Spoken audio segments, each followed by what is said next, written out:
আইনমন্ত্রী আনিসুল হক রিমান্ডে। আওয়ামী লীগ বাংলাদেশের রাজনীতি করতে পারবে না বলছেন সালাউদ্দিন। হাসিনার পতন ঘটলেও চূড়ান্ত বিজয় এখনো আসেনি বলছেন হাসনাত আব্দুল্লাহ। যারা বিদেশ পালিয়েছে তাদের গ্রেপ্তারের চেষ্টা চলছে। এবং সর্বশেষ জানাবো, আওয়ামী লীগের লিফলেট বিতরণ করা বিসিএস কর্মকর্তা মুকিব গ্রেপ্তার। শুনছিলেন সংবাদ শিরোনাম, এবারে বিস্তারিত। সাবেক আইনমন্ত্রী আনিসুল হক রিমান্ডে।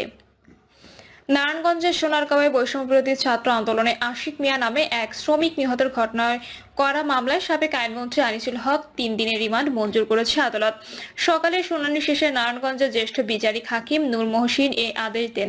ওই দিন সকালে ঢাকা কেন্দ্রীয় কারাগার থেকে আনিসুল হককে নারায়ণগঞ্জের আদালতে হাজির করে 5 দিনের রিমান্ডের আবেদন জানালে শুনানি শেষে 3 দিন মঞ্জুর করা হয়। বিষয়টি নিশ্চিত করেছেন আদালত পুলিশের পরিদর্শক কাইয়ুম খান।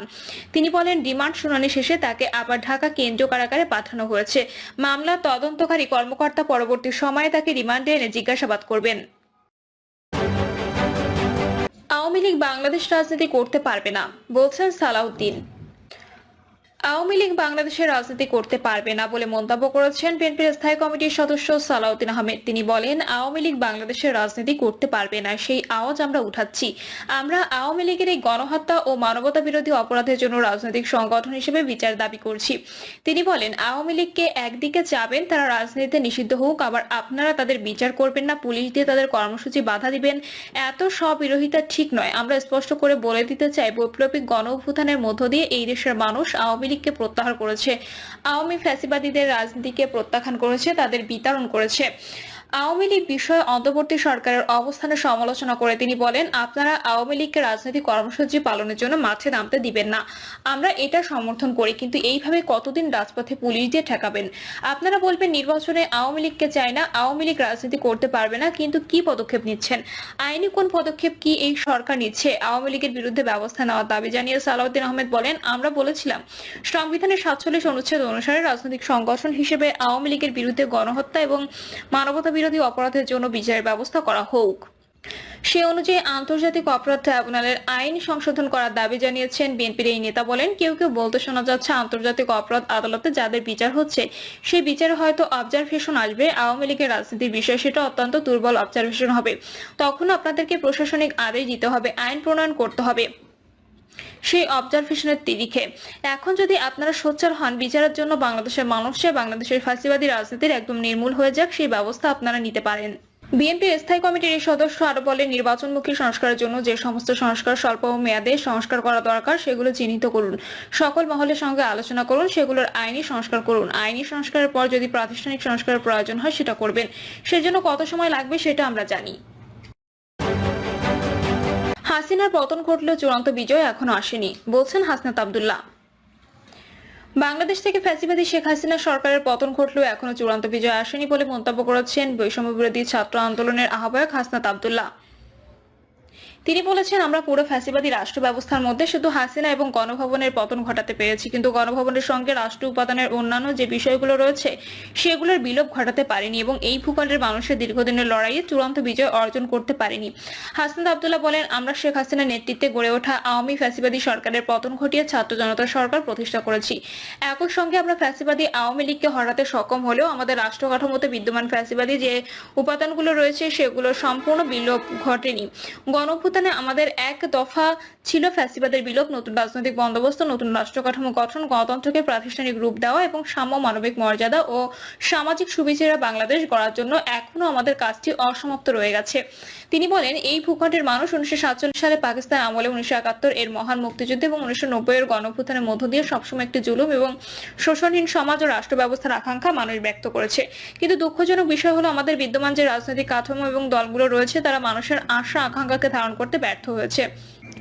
একই সঙ্গে তারা গণমানুষের এই গণ আকাঙ্ক্ষাকে বাস্তবে রূপ দিতে ব্যর্থ হয়েছে। হাসনাত আরো বলেন, 2024 সালে ছাত্র জনতার রক্তের বিনিময়ে আরেকবার এদেশের মানুষের সামনে গাঠনিক মুহূর্ত হাজির হয়েছে। সময়ের পরিক্রমায় ছাত্র জনতার নেতৃত্বে সংগঠিত অভ্যুত্থানে অংশগ্রহণ করা দেশের সর্বস্তরের নাগরিকদের, বিশেষত তরুণ জনগোষ্ঠীর নতুন আকাঙ্ক্ষা ও রাষ্ট্রকল্প তৈরি হয়েছে, কিন্তু বিদ্যমান রাজনৈতিক দলগুলোতে ধারণ করতে ব্যর্থতার পরিচয় দিচ্ছে।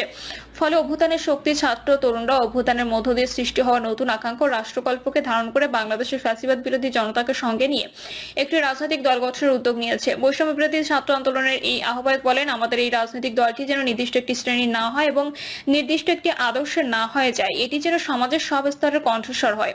সেজন্য আমরা প্রতিশ্রুতিবদ্ধ। যারা মনে করছেন দেশের বিদ্যমান রাজনৈতিক ব্যবস্থা থেকে বাদ পড়েছে, আমরা তাদেরও প্রতিনিধিত্ব করতে চাই।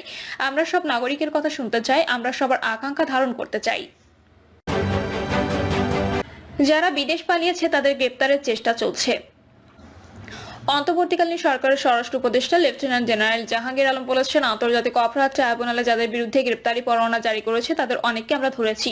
বিদেশে যারা পালিয়ে তাদেরকেও গ্রেপ্তারের চেষ্টা চলছে। স্বরাষ্ট্র উপদেষ্টা বলেন, আন্তর্জাতিক অপরাধ ট্রাইব্যুনালের আসামি 105 জন, সেখানে গ্রেপ্তার মাত্র 35 জন। আসামি গ্রেপ্তার না হয় তারা ক্ষোভ প্রকাশ করেছে। অন্তর্বর্তী সরকারের 6 মাসে আইন শৃঙ্খলা বাহিনী নিয়ে কতটা সন্তুষ্ট জানতে চাইলে তিনি বলেন, আমরা কতটা সফল সেটা জনগণ বলতে পারবে। গণমাধ্যমের সহকর্মীরা বলতে পারবেন আমরা কেমন পরিস্থিতিতে দায়িত্ব নিয়েছি, সেই থেকে বর্তমান পরিস্থিতি কেমন। গ্রেপ্তারের উদ্যোগের বিষয়ে জানতে চাইলে স্বরাষ্ট্র উপদেষ্টা বলেন, আন্তর্জাতিক অপরাধ ট্রাইব্যুনালে যাদের বিরুদ্ধে গ্রেপ্তারি পরোয়ানা জারি করেছে অনেককে আমরা ধরেছি। আসল জন বাংলাদেশে নেই, আমরা তাকে কোথা থেকে ধরবো? যারা দেশে নেই তাদের তো পুলিশ গিয়ে ধরে আনতে পারবে না।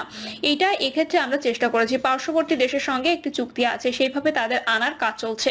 একই প্রশ্নের জবাবে পুলিশের আইজিপি বাহারুল আলম বলেন, আন্তর্জাতিক অপরাধ ট্রাইব্যুনালের কিছু আসামিদের বিষয়ে ইন্টারপোলের মাধ্যমে রেড নোটিশের অনুরোধ জানিয়েছি। আমার বিশ্বাস দ্রুত ইন্টারপোলের নোটিশ জারি হবে। তখন সংশ্লিষ্ট দেশের পুলিশের একটি নৈতিক দায়িত্ব হবে এসব আসামিদের গ্রেপ্তার করা। আমার বিশ্বাস তারা তাদের গ্রেপ্তার করবে। থানা ও কারাগারে বারবার হামলার ঘটনা ঘটছে, হামলার প্রতিকার হচ্ছে বলে এমন ঘটনা ঘটেছে কিনা জানতে চাইলে তিনি বলেন, প্রতিকার হচ্ছে, উত্তরার ঘটনা তদন্ত করা হচ্ছে। এই ঘটনায় যারা জড়িত তাদের বিরুদ্ধে আইনগত ব্যবস্থা নেওয়া হবে। কারাগারের ঘটনায়ও একইভাবে ব্যবস্থা নেওয়া হবে। নানা অজুহাতে রাস্তা অবরোধ করা হচ্ছে, এগুলো সরকারকে অস্থিতিশীল করতে করা হচ্ছে কিনা জানতে চাইলে স্বরাষ্ট্র উপদেষ্টা গণমাধ্যমের সহযোগিতা প্রত্যাশা করে বলেন, কারণে অকারণে রাস্তাঘাট বন্ধ করা হচ্ছে। গণমাধ্যমের ভালোভাবে প্রচার করলে জনগণ রুখে দেবে। ধৈর্যের সীমা শেষ করে দিচ্ছে। রাস্তা বন্ধ না করে ঊর্ধ্বতন কর্মকর্তাদের কাছে বলতে পারে। কর্তৃপক্ষ কাজ না করলে স্কুল বা কলেজের মাঠে আন্দোলন করতে পারে। সাধারণ মানুষের দুর্ভোগ সৃষ্টি হয়, এমন কাজ না করার আহ্বান জানান তিনি। আওয়ামী লীগের লিফলেট বিতরণ করা বিসিএস কর্মকর্তা মুকিব গ্রেপ্তার। আওয়ামী লীগ ঘোষিত কর্মসূচি অনুযায়ী ঢাকায় লিফলেট বিতরণ করে গ্রেপ্তার হয়েছেন লালমনিরহাটের আলোচিত বিসিএস কর্মকর্তা মুকিব মিয়া। ঢাকা মহানগর গোয়েন্দা পুলিশ তাকে গ্রেপ্তারের পর শাহবাগ থানা দায়ের করা একটি মামলায় আদালতে সোপর্দ করে। সকালে বিষয়টি নিশ্চিত করেছেন শাহবাগ থানার ভারপ্রাপ্ত কর্মকর্তা খালিদ মনসুর। তিনি বলেন, ডিবি পুলিশ গ্রেপ্তার করে শিক্ষক মুকিবকে থানায় হস্তান্তর করেছে। থানায় তার বিরুদ্ধে সরকার বিরোধী একটি মামলা হয়, সেই মামলায় তাকে আদালতে তোলা হয়। পরে শুনানি শেষে আদালত তাকে কারাগারে পাঠানোর আদেশ দেন। প্রিয় দর্শক।